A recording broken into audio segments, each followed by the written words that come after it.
সালামু আলাইকুম। কেমন আছেন? এই তো ভালোই আছি। হ্যাঁ, এই যে হায়দার বুয়ার সাথে আছি।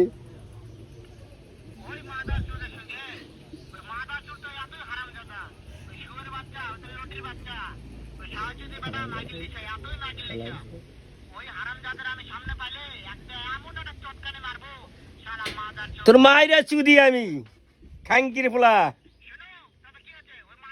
শুনিচ্ছে তো সব। তোর মায়েরা চুদা দিব, তোর মায়েরা চুদি খাঙ্কির পোলা, তোর মায়ের চুদি। তাই তো গেলা বেকা আছে একটা লোক। তোর মায়েরা চুদি হ্যাঁ খাঙ্কির পোলা। তোক জন্ম কে দিছে রে? ইন্ডিয়ান গেলাটা দেশ না কে? সুদালি পোলা মাতলা উহা মাই আলা তুহা তোর মায়েরে মাতলিয়া দিল কত উহা। হায়দার ঠিক আছে। হ্যাঁ দে আর ওই কাল দে বসা। এরা কথা